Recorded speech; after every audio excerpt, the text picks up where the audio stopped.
2장 11절부터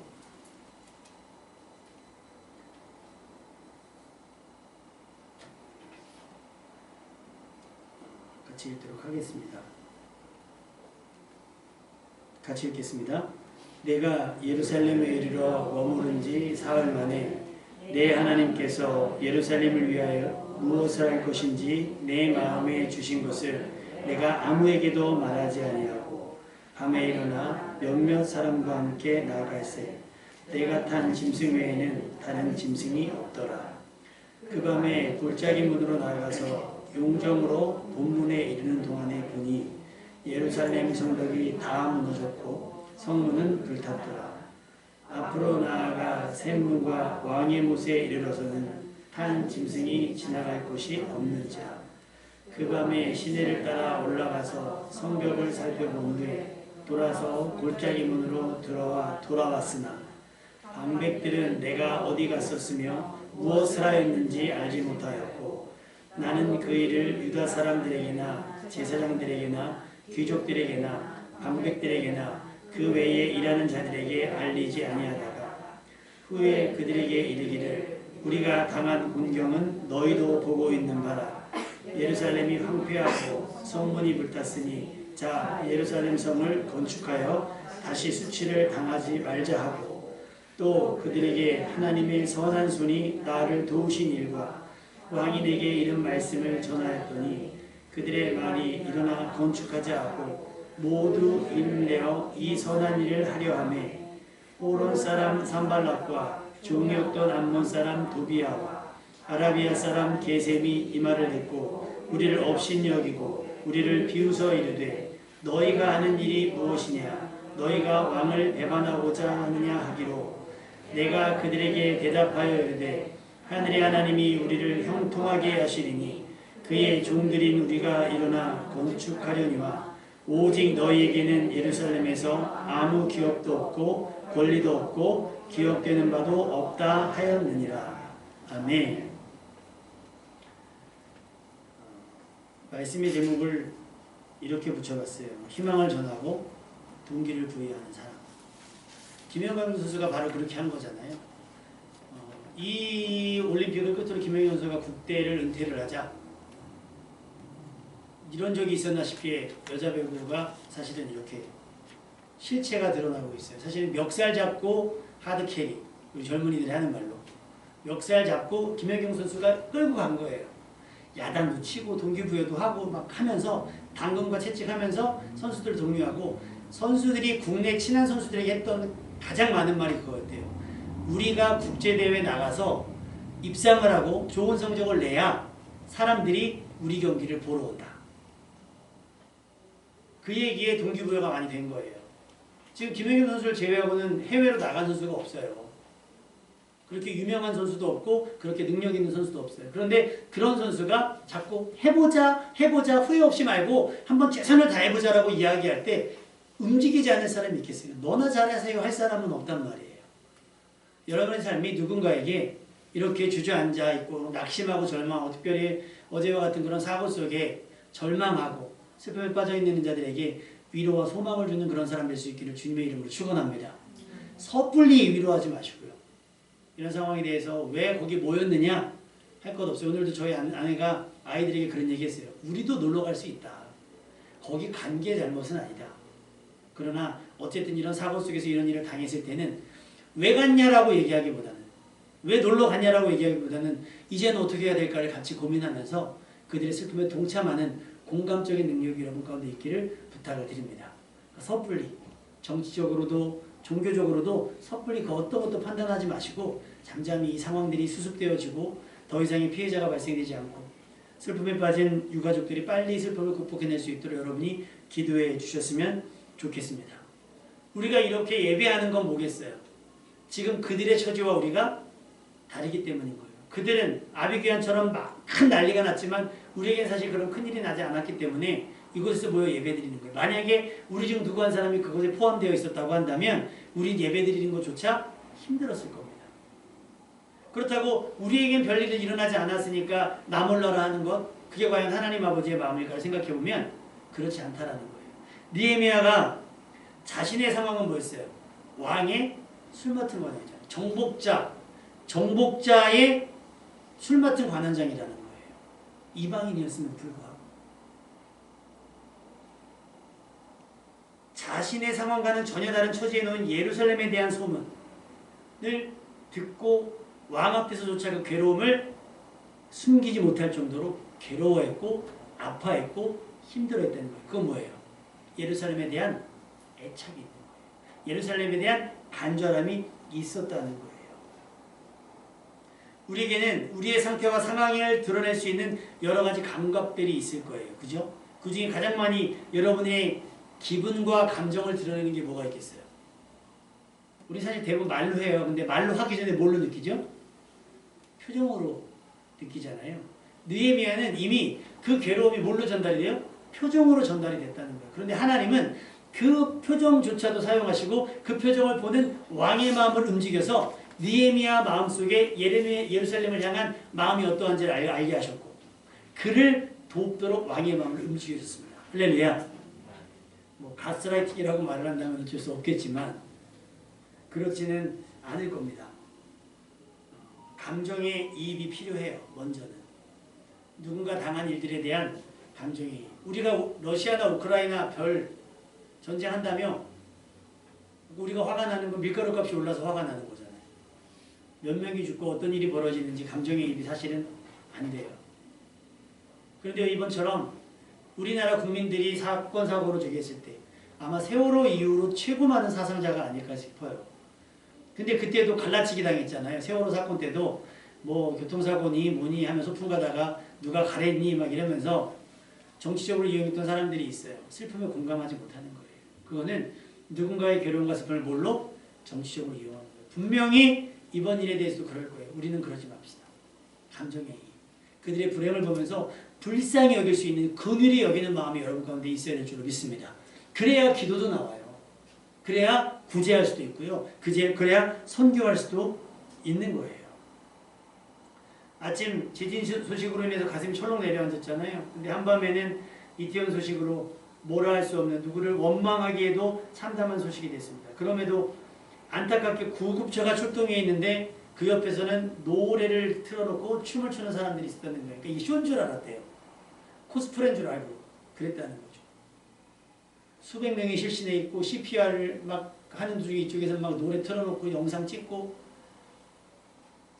그래놓고 누가 사진을 찍어서 올렸는데 어느 클럽에서 전광판에다 이렇게 했대요. 압사 크크크 신나게 놀자. 이게 사람이라면 할 수 있는 표현이겠습니까? 그러니까 우리가 가끔 내뱉는 말들 중에 그런 언어들이 있을 수도 있어요. 그러니까 주의하셔야 돼요. 설령 악인이라도 할지라도 우리가 그의 죽음에 대해서는 함께 슬퍼할 수 있는 부분들이 필요해요. 무조건 정죄하거나 비난할 수는 없는데 이 엄청난 일 속에서 우리가 나는 괜찮으니까 쟤네 문제지, 쟤네 일이지, 쟤네가 불황이지 나하고는 상관이 없는데 라고 거리를 둬버리면 우리가 나중에 무엇으로 그들에게 복음을 전하고 무엇으로 하나님의 말씀을 그들에게 전할 수 있겠어요. 그들은 우리에게 다리를 놓지 않을지라도 우리는 그들에게 자꾸 다리를 놓는 사람들이 되어야 된다는 겁니다. 나의 안전, 나의 안정, 나의 평안만큼이나 다른 이들을 살피려는 마음이 필요해요. 누군가의 슬픔을 위로할 줄 알고 누군가의 기쁨을 축하할 수 있는 사람이 되시기를 바랍니다. 주변 사람들의 상황에 공감하세요. 누가복음 7장 32절에 예수님께서 그 시대 사람들을 이렇게 평가하셨어요. 이 세대 사람을 무엇으로 비유할까? 무엇과 같은가 할 때 아이들이 장터에 앉아서 서로 놀이를 해요. 근데 이 아이들이 피리를 불면 춤을 춰주는 게 약속인 거예요. 그리고 이 아이들이 이렇게 곡을 하면 같이 울어주는 것. 이것이 그 어떤 놀이의 그런 문화인데 누가복음에 비춰졌던 그 시대 사람들은 어땠는가?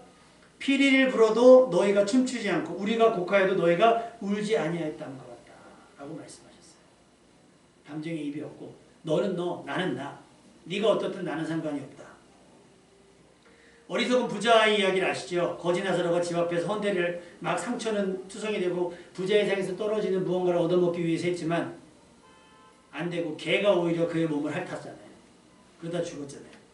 그런 무관심처럼 혹 우리는 우리가 받은 바 은혜와 복으로 많은 것을 뭐 부자들처럼 누리지 못한다 할지라도 우리가 일용할 양식의 은혜 정도는 누리고 살아갈 때 우리보다 못한 처지에 이들에 대한 아픔과 고통과 괴로움을 볼 수가 있는가?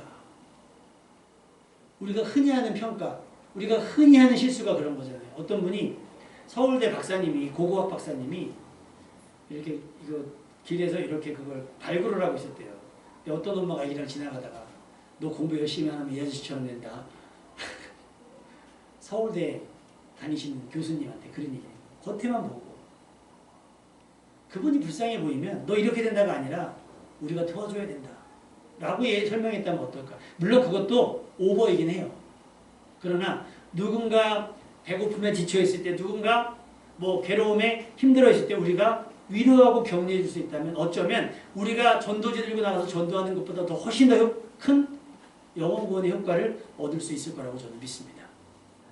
그러니까 어떻게 보면 길거리에 나가서 전도지 돌리는 것보다는 우리가 구제하고 선교하는 일이 더 중요한 일일 수 있다는 이야기인 거예요. 느헤미야에는 그런 마음이 있었어요. 예루살렘을 향한 마음. 예루살렘에서 환난을 당하고 공경에 빠지며 그들이 그 주변 사람들에게 비아냥을 당하는 그들의 마음을 알기 때문에 그때부터 그 마음을 가지고 기도하기 시작했어요. 로마서 12장 15절 사도 바울이 얘기한 거죠. 즐거워하는 자들과 함께 즐거워하고 우는 자들과 함께 울라. 함께인 거예요. 함께. 좋은 일을 같이 하고 어려운 일을 함께 나눌 수 있는 일. 선배 목사님께서 몇 주 전이죠. 저 또래 목사님들을 불러서 식사를 대접해 주셨어요. 문어, 새우, 넉넉하신 분은 아닌데 내가 그래도 선배인데 후배들이 어떻게 목회하고 있는가 지금 상황이 어려운데 어떤가 얘기하고 서로 이제 돌아가면서 자기 상황들을 얘기하는데 다 어렵죠. 저한테 물으시더라고요. 어때요? 그래가지고 제가 쉽지 않습니다.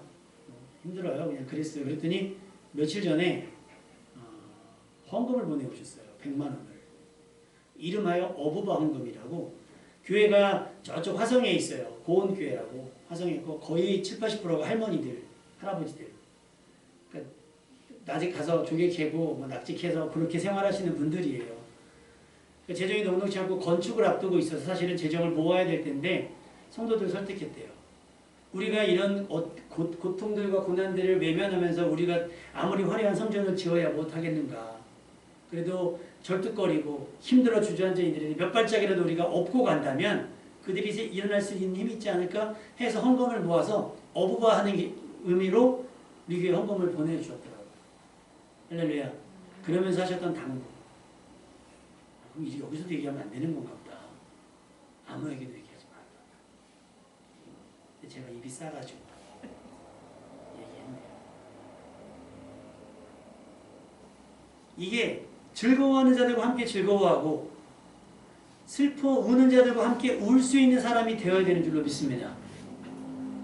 누군 걸어가는 나는 차 타고 가면서 에이 할 게 아니라 자리가 비었으면 태우고 갈 수 있는 예를 들어 막 아무나 태우라는 게 아니라 예를 들어 그렇다는 거예요. 내게 여유가 넉넉하진 않지만 당장 없어도 되는 것이라고 한다면 우리보다 못하고 약한 자들을 도울 수 있는 여력 저는 그것이 평안이라고 믿어요. 느헤미야는 술 맡은 관원이에요. 눈 딱 감고 모른 척 해도 돼요. 그런데 그러지 않았어요. 슬퍼하고 있는 자들, 낙심해 있는 자들, 황폐해졌던 예루살렘에 대한 고통이 그를 움직였습니다. 12절 말씀에 보면 이렇게 기록되어 있죠. 12절 말씀 읽어볼까요? 12절 말씀 시작. 내 하나님께서 내 자녀를 위해 무엇을 할 것인지 내 마음에 주신 것을 내가 아무에게도 말하지 아니하고 밤에 일어나 몇몇 사람과 함께 나갔으되 내가 간 짐승에게는 다른 짐승이 없더라. 저는 이거를 거룩한 부담감이라고 표현하고 싶어요. 하나님께서 예루살렘을 향한 마음을 누구에게? 느헤미야에게 주신 거예요. 근데 주셨는데 이걸 가지고 떠벌리지 않았다는 게 중요해요. 이렇다? 저렇다. 아까 그 목사님께서 어부바 하시면서 아무한테도 알리지 말라고 하셨잖아요. 아무한테도 알리지 말라고 하시고 지금도 자기 이름 내지 않고 저희 교회에 섬김이라는 이름으로 헌금해 주시는 분이 있는 것처럼 거의 9년째예요. 매월. 쉽지 않은 거잖아요. 예전에는 그래도 잘 됐어요. 사업이. 근데 지금은 그 사업이 좀 어려워요. 어려운데도 불구하고 금액을 줄이거나 빠뜨리지 않으셨어요. 꼬박꼬박. 저는 그것이 하나님께서 그분을 복 주시고 그 집에 가문에 복을 주시기 위해서 주신 부담감이라고 생각하는 거예요. 아니 내가 어려우면 안 할 수도 있지. 근데 안 할 수 없는 거예요. 부담이 되거든요. 예루살렘 성벽이 무너지고 성문이 불탄 것들이 뭐가 되는 거예요? 부담이 되는 거예요. 근데 우리는 왜 그렇지 못하냐? 부담이 없어요. 하나님은 그 마음을 주시지 않은 거예요. 아버지 하나님의 마음이 우리 가운데 없다는 증표인 거예요. 여러분은 약한 자들, 넘어진 자들, 주저앉은 자들, 힘겨워하는 자들의 마음을 하나님 아버지의 마음으로 공감할 수 있는 여러분 되시기를 주님의 이름으로 부탁을 드립니다. 니에미아는 하나님께서 예루살렘 위에 무엇을 할 것인가를 내 마음에 주신 것 가지고 마음을 품고 이렇게 기도해요. 니에미아 1장에 주여 구하오니 귀를 기울이시사 주의 종의 기도와 주의 이름을 경외하기를 기뻐하는 종들의 기도를 들으시고 오늘 종이 형통하여 이 사람들 앞에서 은혜를 입게 하옵소서라고 기도해요. 여기서 무슨 단어가 들어가냐면 형통이라는 단어와 은혜라는 단어가 들어가요. 우리도 형통 좋아하잖아요. 그죠? 사업이 잘 됐으면 우리 집사님께서 기도하신 것처럼 사업이 잘 됐으면 좋겠고 공부도 잘 됐으면 좋겠고 우리는 형통이 있으면 좋겠어요. 할렐루야. 근데 그 형통이 왜 필요한가요? 왜 필요한가? 뭐를 위해서? 예루살렘을 위해서 필요한 거예요. 내가 이 주변 사람들에게 은혜를 받기 원합니다. 왜요? 예루살렘을 돕기 위함인 거예요. 근데 대부분 많은 사람들이 구하는 은혜와 복과 형통은 뭐예요? 나 잘 먹고 잘 살기 위한 것이죠. 여러분을 세상 사람들, 주변 사람들이 무엇라 표현하는지 한번 생각해 보셨으면 좋겠어요. 여러분 뭐라고 표현하십니까? 오늘 본문의 앞절에 보면 10절 말씀 한번 읽어볼까요? 우리가 11절부터 읽었는데 10절 말씀 이것만 기억하셔도 여러분 오늘 말씀 다 들으신 거예요. 10절 말씀 시작. 모르는 사람 상관과 정의었던 남은 사람 누구냐가 이스라엘 자손을 흥하고 이겨내려는 사람과 오시 근심하다. 저기 언급된 저 사람들은요, 지금 그 예루살렘 성벽을 재건하거나 이런 일들을 반대하는 사람이에요. 회방하는 사람이고 방해하는 사람이에요. 근데 니에미아가 온다는 소문이 딱 들리자 그 니에미아를 뭐라고 평가하냐면 이스라엘 자손은 흥왕하게 하려는 사람이다 라고 이야기를 하고 있어요. 이스라엘 사람을 어떻게? 흥왕하게 하는 사람. 형편이 나아지게 한다 라는 거예요. 형편을 좋게 하고 형편이 유리하게 되게 하는 사람이라는 거죠. 여러분의 등장을 불편해하는 사람들이 있을 거예요. 그럼에도 불구하고 불편한 사람들마저도 여러분이 포함이 되면, 여러분이 끼면 잘 될 것이라고 하는 시기와 질투가 있었으면 좋겠습니다. 아멘. 그리고 그들이 시기와 질투와 회방과 방해가 여러분이 하고자 하는 일, 하나님께서 주신 마음으로 하려고 하는 그 일들을 방해하지 못하게 할 줄로 하나님께서 지켜주시고 막아줄 줄로 믿습니다. 근데 옛날에 왜 놀이 하다 보면 깍두기라는 거 우리 알아요? 깍두기? 깍두기 알아? 먹는 깍두기 봐요. 놀이 깍두기 알아? 그 깍두기는 누가 돼요 주로? 잘하는 사람 깍두기 안 시키죠. 얘는 빼면 미안하고 끼면 그렇고 너 가져오래. 이쪽에다가 막 하잖아요. 깍두기처럼. 그런 사람 말고 제일 먼저 호명되는 사람이잖아요. 승리를 위해서 반드시 필요한 사람. 그래서 섭외력 1위의 사람. 부서에서 서로 뺏어가는 사람. 기업에서 서로 달라고 하는 사람. 얼마나 좋아요. 왜? 이 사람 있으면 흥황하게 되니까. 아멘. 예전에 학생이 수능을 준비하면서 학교를 어디를 쓸까 막 얘기하는 거예요. 그래서 성적이 조금 되니까 간판 있는 학교를 가려고 하는데 그러면 여기는 이제 되는 거죠.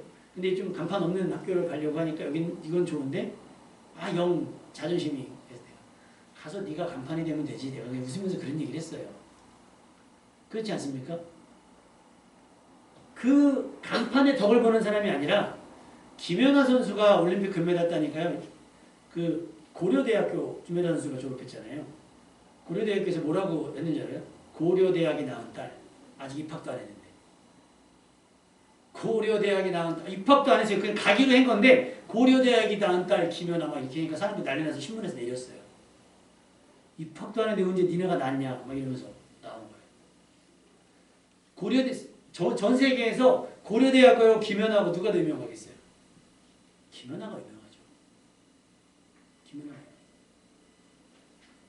이렇게 여러분이 포함되어져 있으면 그냥 클래스 자체가 올라가는 그런 사람이 되시기를 주님의 이름으로 축원합니다. 니에미아가 그런 사람이에요. 왜? 하나님 아버지의 마음을 하나님의 뜻을 헤아리고 하나님의 마음을 알으니까 무언가를 해야 될지를 알고 가는데 막 여기저기 떠벌리고 자라거든. 우리는 막 홍보해야 되고 막 그렇잖아요. 홍보해야 되고 막 현수 막 붙이고 막 하잖아요. 그렇죠? 사흘 만에, 사흘 동안 가만히 있었다는 얘기겠죠. 돌아다니는데 몇몇 사람들 제외하고는 아무에게도 얘기 하지 않아요. 부자들에게도 정치인 유력자들에게 아무에게도 하지 않고 며칠 동안 자기가 들었던 소문의 진원을 파악을 합니다. 성벽은 정말 그렇게 됐는지, 성문은 어떻게 됐는지, 상황은 어떤지를 조용히 보라고, 은밀하게, 그러나 치밀하게. 마치 이스라엘 백성이 예루살렘을 무의미하게 뱅글뱅글 듣는 것처럼 저 사람들 지금 뭐 하는 거야? 라고 이스라엘을 흥황하게 할 것 같은데 아무것도 하지 않고 아무에게도 알리지 않고 조용히 뭔가 한다. 근데 별로 영향가가 없는 것 같은데 라고 생각되지만 결국은 하나님께서 그 여리고성을 통해서 그 맴도는 그 일을 통해서 여리고성을 무너뜨려 내리는 것처럼 하나님은 느헤미야의 그런 은밀한 행실을 통해서 예루살렘을 회복시켜 주셨습니다. 할렐루야. 여러분 뭐란 떨 건 없어요. 교회가 뭐 한다고 막 할 필요가 없어요. 선교를 하려면 오른손으로 하고 왼손. 제가 고민을 굉장히 많이 했습니다.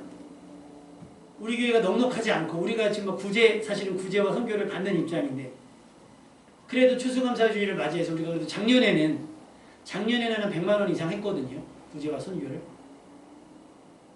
올해는 어떻게 해야 될까? 그래서 여기 혹시 들어오시면서 시커먼 거 손에 하트 드는 거 보셨어요? 그거 읽어보신 분? 관심이 없잖아요. 제가 심혈을 기울여서 카피를 만들어도 우리는 관심이 없는 거예요. 목사님이 알아서 나중에 귀에 쏙쏙 박히게 얘기해 주겠지. 감사는 감사 니코르 나눔. 감사는 자랑이 아니에요. 감사는 가진 것을 자랑하는 것이 아니라 사랑하는 마음으로 가진 것을 나누는 것. 동의하시면 아멘. 그러니까 감사절은 나 이만큼 가졌어요라고 막 과시하는 게 아니에요. 자랑은 이게 하나님이 내게 주신 복입니다라고 자랑하는 게 아니라 받았으면 은밀하게 어떻게 해요? 제가 어렵게 살아봐서 아는데요. 가난한 사람 도울 때 자꾸 호명하지 않았으면 좋겠어요. 우리 장로님 세대, 권사님 세대, 우리 집사님 세대 때도 그러지 않았어요? 그 학교 돈 안 내면 손 들으려고 그러고 공개적으로 집사님은 좋은 시대 사는 거예요. 그런 거 없지 니네는 딸들은. 우리 때 막 손 들으라고 그러고 막 일어서라고 그러고 니네 나쁜 애들이라고 막 그랬다니까. 아 정말 서럽지 않습니까? 그러면 그렇게 하지 말라는 거예요. 그래서 성경은 우리에게 구제할 때 어떻게 하라 그래요? 오른손이 하는 걸 왼손이 모르게. 나팔 불지 말래요. 야! 우리가 해갖고 막 보고하잖아 이런 거 봐요. 줬으면 준 거에서 끝나는 거예요. 어느 선교사님이 그 얘기 하시더라고요. 더럽고 치사하지만 이런 표현 좀 보시면 더럽고 치사하지만 한 달에 10만 원씩 선교해 주면서 꼬막 1년에 와가지고 한 번씩 보고하라는 거예요. 비행기 타고 와봐요. 100만 원씩 보내주는 것도 아니고 꼴랑 10만 원씩 보내주면서 그러니까 그분이 표현한 건 아닌데 듣고 나니까 그렇게 해석밖에 안 돼요. 왔다 가야 되잖아요. 그럼 오면 사실은 이분이 그걸 만회하려면 어떻게 돼요? 치사하게 다른 분들한테 연락해서 인사드려야 되고 줬으면 끝이지 줬으면. 나중에는 영수증하고 현금 영수증 해가지고 그거 청구하게 생겼어요. 물론 성도들이 헌금을 할 거기 때문에 지출 명확히 해야 됩니다. 그러나 그것 때문에 내가 줬으니 너 왔다 가라 이건 아닌 거죠. 은밀하게 행할 수 있어야 돼요. 아무도 모르게. 이미 황폐해져 버린 예루살렘, 환난을 당하고 능욕을 받으며 공경에 빠져있는 사람들, 누군가는 그들에게 다시 희망을 말해줘야 됩니다. 아마도 하나님께서 느헤미야 마음에 주신 것이 예루살렘에 대한 마음, 바로 희망이 아닐까 싶어요. 이사야서 58장 12절 말씀. 내게서 날 자들이 오래 황폐한 곳을 다시 세울 것이며 너는 역대에 파괴된 기초를 쌓으리니 너는 일컬어 무너진 데를 보수하는 자라 할 것이며 길을 수축하여 거할 곳이 되게 하는 자라 하리라.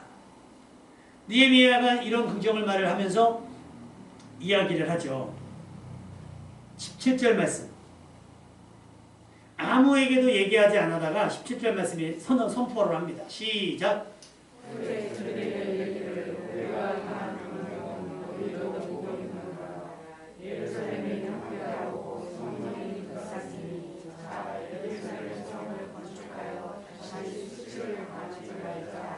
여러분 말씀 또 이렇게 성전 건축 나왔으니까 야 목사님 성전 건축한 사람보다 그런 얘기가 아니라 무너진 것을 회복하자는 거예요. 너희가 낙심해 있고 우울해 있고 힘들어 있고 절망하고 있으니 주저앉아 있지 말고 뭐 하자는 거예요? 회복하자는 거예요. 회복하자. 할렐루야. 이태원에 당한 일들, 세월호로 당한 일들, 우리 주변에 뭐 여러 가지 사건 사고를 당한 일들이 많이 있잖아요. 우리의 삶이 그들에게 뭐가 돼요? 위로가 되고 격려가 되고 응원이 돼야 된다는 얘기예요. 근데 그걸 막 따붙다 하지 마요. 어느 교회에서 목사님이 기가 차서 저희 교회보다 규모가 작은 교회였어요. 근데 그 앞에 전통이 되게 오래된 교회가 있대요. 그러면 이제 이때쯤 김장을 하잖아요. 그럼 예를 들면 우리 교회가 좀 부흥해서 김장을 담근다고 칩시다. 그래서 우리가 누군가를 도와줘야 된다고 생각해요. 그럼 어떤 게 맞는 것 같아요, 여러분들? 전화가 안 돼요. 아, 이게 무슨 교회, 무슨 전도사입니다. 아, 목사님 계신가요? 예, 맞습니다. 목사님, 우리 교회 김장했으니까 와서 가져가세요. 그짓니까? 동사무소도 그렇게 안 해요. 갖다 줘요. 예우가 아니잖아요. 섬길 거면 제대로 해야 되지 않겠어요? 오라가라. 그건 격려가 아니에요. 자기 과시잖아요. 멀지도 않아요. 물론 멀지 않으니까 내가 자존심 붙이고 갔다 와야 돼요. 우리가 굶주리니까 갔다 오는 것도 맞을 수 있어요. 그러나 주는 사람 입장에서 이들을 배려하지 않으면 이들은 더 뭐가 되겠어요? 자존심 상하고요. 아파하고 처절하죠.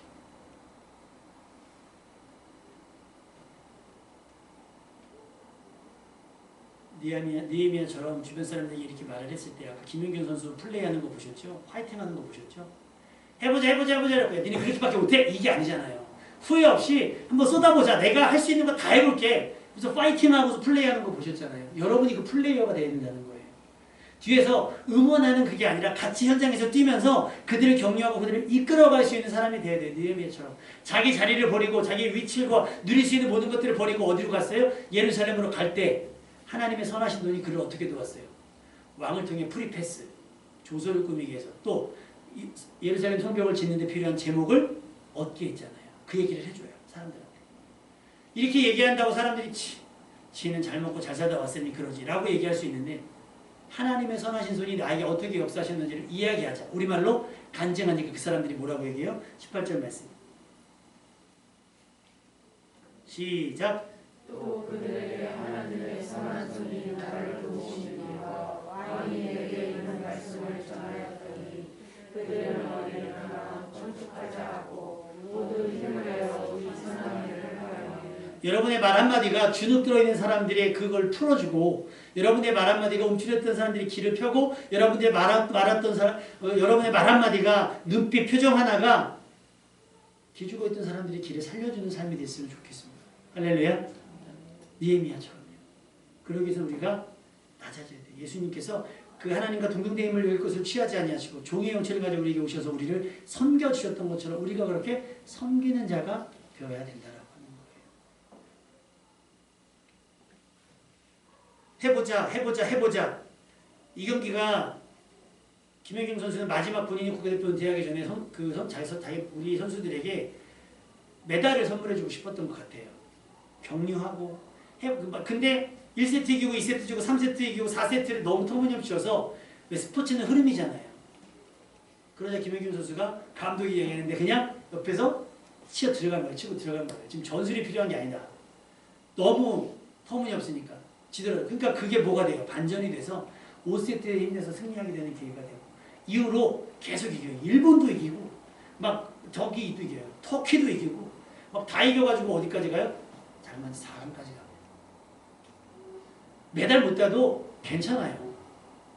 우승 못해도 괜찮습니다.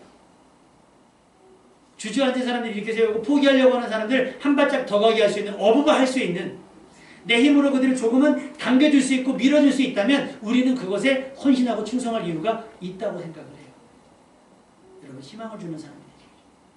동기를 부여하는 사람이 될 수 있기를 부탁을 드립니다. 해봅시다. 아멘. 할 수 있습니다. 아멘. 그렇게 우리는 눈물로 땀으로 무언가를 심으면 하나님께서 우리에게 그보다 더 값진 결실을 맺게 해주실 거라 믿습니다. 우리 찬양하겠습니다.